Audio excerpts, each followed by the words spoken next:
Hey guys, I'm Combat Craig and I'm a 100% disabled Desert Storm veteran.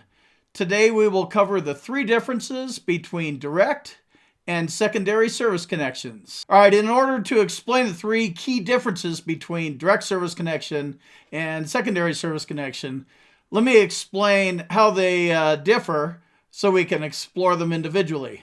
Direct service connection basically means the condition was caused or made worse by your active duty military service. It occurred while you were in the military. You didn't have to actually be on duty like at work, but while you were in and on active duty. For example, a paratrooper broke his ankle on an airborne jump. During the veteran's remaining time in service, it continued to give him problems until he separated. After leaving the military, that same ankle became arthritic. The veteran applied a disability claim for the ankle and was awarded a rating due to direct service connection to his military service. So, happened on duty, filed a claim for it, and got direct service connection. All right, a secondary service connection is a condition that was caused or made worse by an already service-connected condition. So you have a direct service connection for your ankle, and then years later, you start having problems in your other ankle because you're overcompensating for it. Now you can go ahead and file a new claim for your right ankle secondary to your left ankle. This is known as a secondary service connection. All right, so the first key difference between a direct and a second service connection is that direct means that it had to happen on active duty, while the secondary does not. This is why secondary service connections are easier to make in a lot of cases, because you don't have to go back 30 years to establish connection.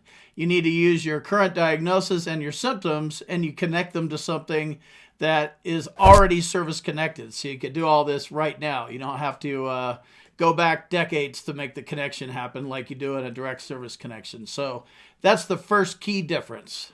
All right, the second key difference between direct and secondary service connection is the amount of connections you can have. So with a direct service connection, there's only one disability. With a secondary service connection, you can have multiple connections. So your bad ankle is connected to active duty, and that's the end of it.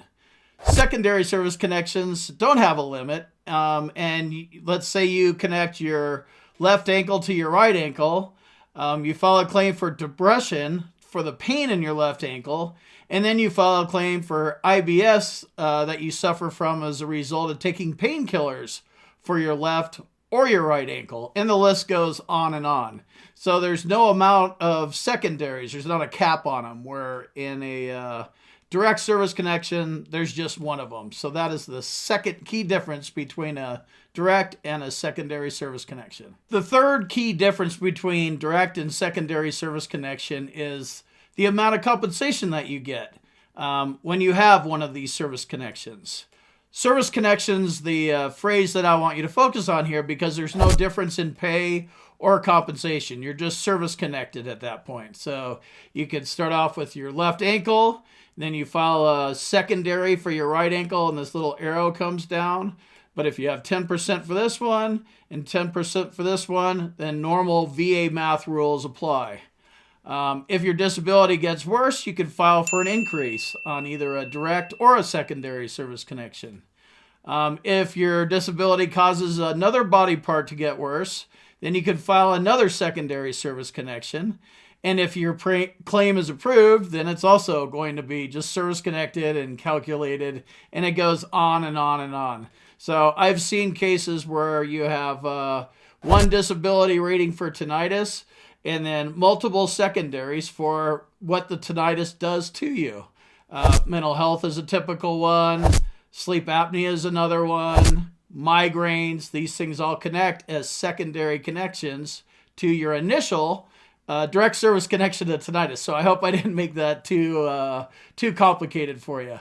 When it comes to both direct and secondary service connection, the burden of proof from the legal standpoint is the same.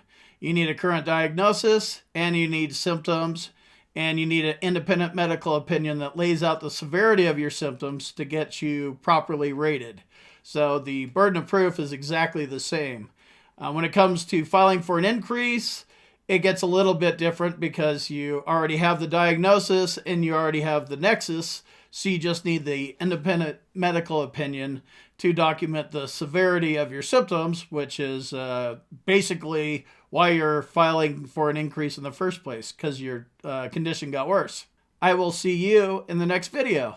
If you need to appeal your VA claim, check out Hill and Ponton at hillandponton.com. See if they can help you out. Also, if you're at Camp Lejeune between 53 and 87, you may be eligible for additional benefits.